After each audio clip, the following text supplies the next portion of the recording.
Girl, you put a tub of Vaseline on your skin? Are you wet? Are you sweating? Are you wet?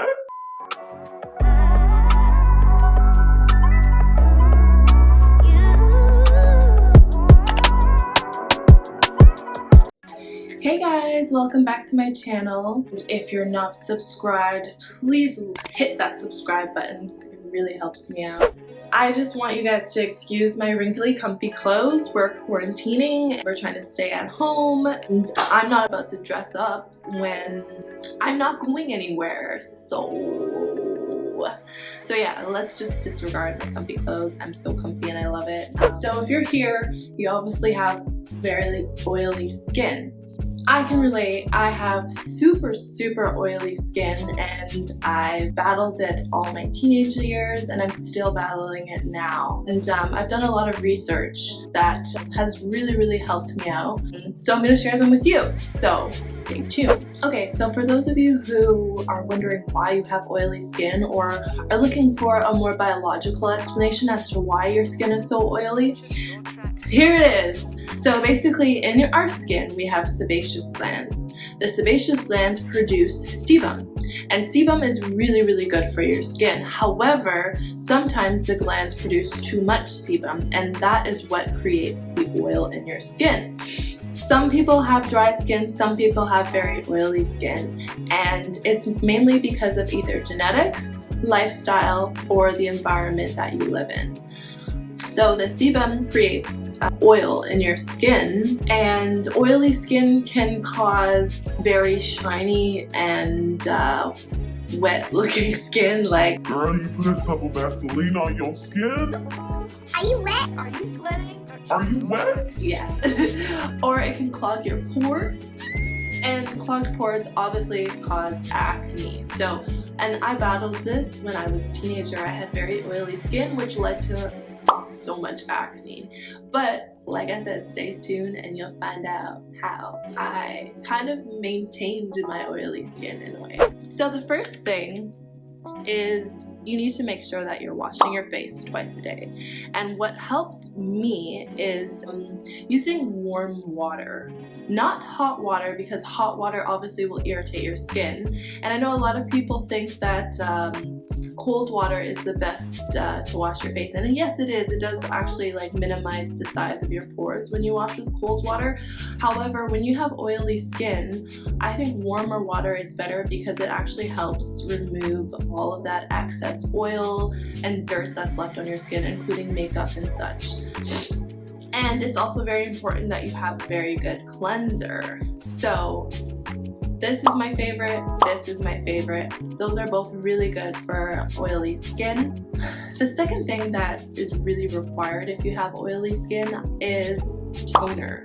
Now I know a lot of people think that toner doesn't do anything and they use it as like a makeup way, but actually if you have oily skin and you're using toner right after you wash your face, not only are you removing any excess oil or dirt that your cleanser didn't remove, but you're also correcting your pH. So when you're doing that, you're minimizing the appearance of pores and also reducing the amount of oil that's produced throughout the day. Another thing that's really helped me is using blotting papers, and these are my favorite that I use. And I know if you wear makeup and you use blotting papers, it completely removes your makeup, which is kind of annoying. But if you're not wearing makeup and you just carry some blotting papers around in your purse or your bag, it really does help, because you can't help it. Oil's going to produce throughout the day, and when you're out and about, you can't just go and wash your face. So blotting papers really do help the appearance of oily skin. Now the next thing that helps me with my oily skin is moisturization. And before, when I was younger, I hated moisturizing my skin because my skin was so oily and I thought that adding moisture to my skin would just make my skin more oily. But also one of the reasons why a lot of people have very oily skin is because your skin is actually very dry. So because you have a loss of moisture in your skin, your face is going to create more oil. Fun fact if you didn't know that. So those two are my favorite moisturizers for oily skin. You want to maybe stick with like an oil-free moisturizer. But yes, don't forget to moisturize twice a day, even more, honestly, because the more moisture your skin has, the less oil production that's going to come out. And the final thing that actually really helps me out, and this is more so for my makeup lovers like me, investing in a really good primer. This will reduce the look of oily skin and also will make your makeup stay. Girl. When I first started wearing makeup, I didn't understand why I would put all this makeup on in the morning and by 2 p.m.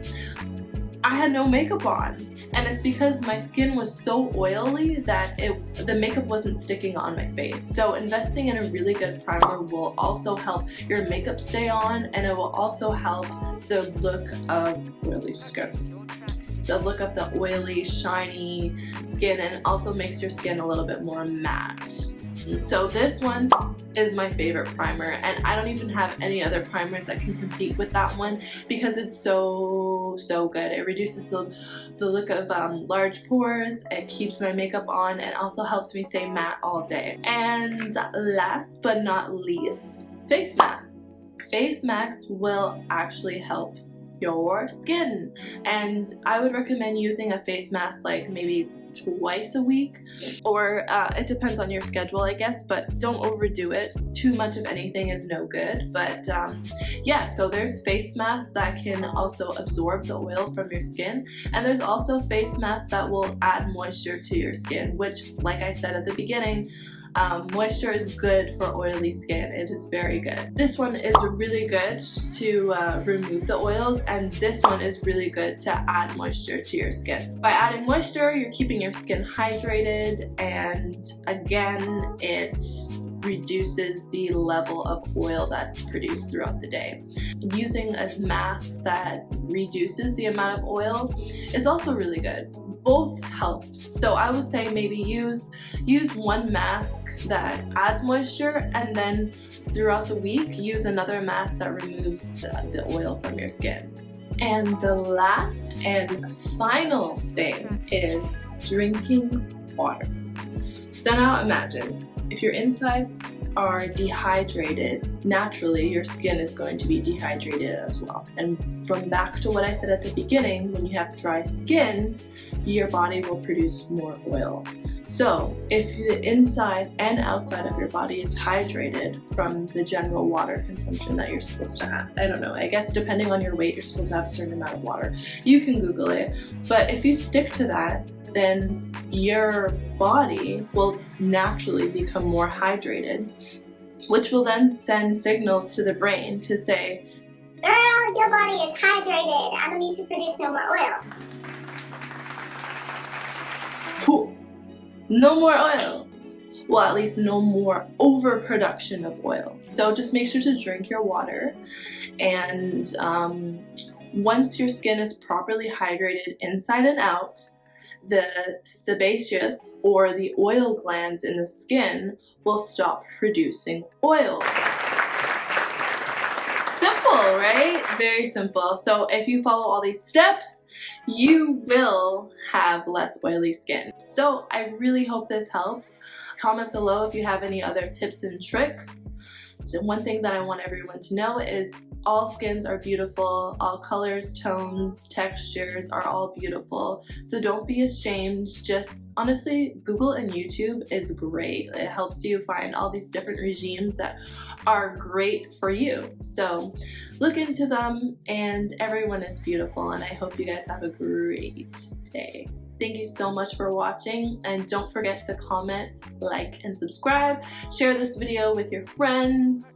Whoever has really oily skin or who battles with oily skin, I'm sure they would love this. And thanks so much for watching.